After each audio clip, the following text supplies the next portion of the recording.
যদি হুমায়ুন ভালো কাজ করতে চাইতেন বা যদি ওনার এটা যদি ভোট ছাড়া ওনার মুসলমান কওমের জন্য কোনো কাজ হতো, উনি একটা স্কুল করতেন, একটা কলেজ করতেন, একটা হাসপাতাল করতেন। মনে হয় যেন অত্যন্ত অস্বাস্থ্যকর রাজনীতি। আপনি একটা বাবরি মসজিদ হঠাৎ কেন করতে যাবেন? কিন্তু সময়ের জন্য সেটা ব্যবহার করা হচ্ছে, ফলে হুমায়ুনের টাকাটা সাদা না কালো এটা বলতে পারবো না, কিন্তু টাকাটা স্বাভাবিক না।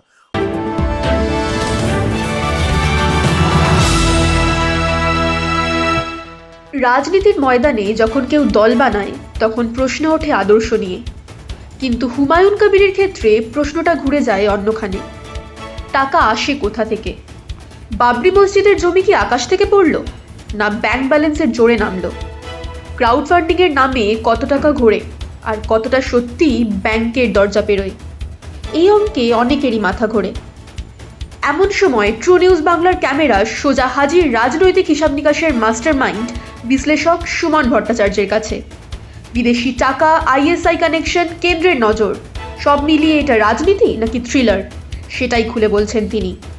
আজকের এপিসোডে প্রশ্ন একটাই, হুমায়ুন কবির কি একা খেলছেন নাকি পেছনে পুরো টিম?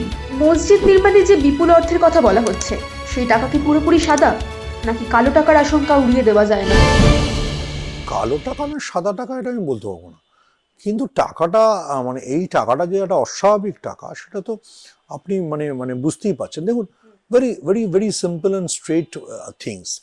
যদি হুমায়ুন ভালো কাজ করতে চাইতেন বা যদি ওনার এটা যদি ভোট ছাড়া ওনার মুসলমান কওমের জন্য কোনো কাজ হতো, উনি একটা স্কুল করতেন, একটা কলেজ করতেন, একটা হাসপাতাল করতেন। ঠিক আছে, বহুজনই তো বলেছিল যে বাবরি মসজিদ ভেঙে যাওয়ার পর ওই জমিতে হাসপাতাল তৈরি হোক, সেটা হিন্দুরাও রাজি হয়নি, মুসলমানরা রাজি। তো Humayun is not for Muslims good.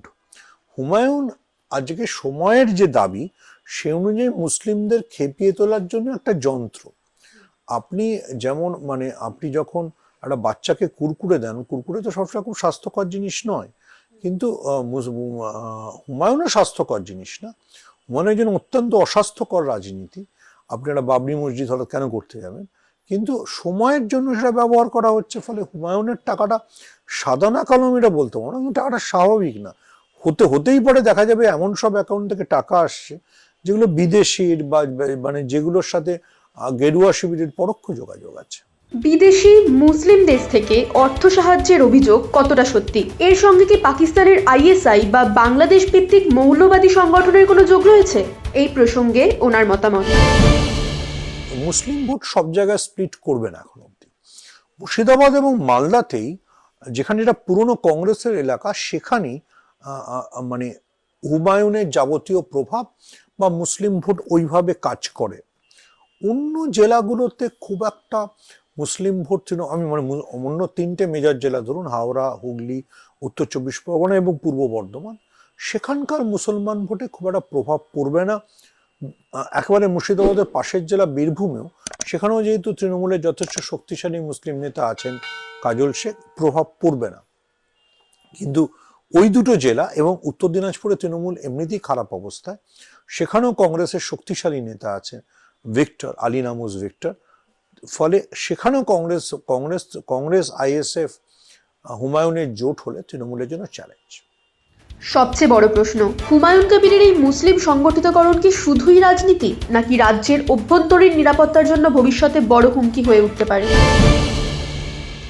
নিজেকে লোক ভাড়া না করলে মানে একজন মানে বেসিক্যালি উনি হনুমানের মতো জয়শ্রী নামের গিরুয়া শিবিরের ভক্ত ফিরে লাভ জপ করছেন, ওনাকে কে মারতে যাবে?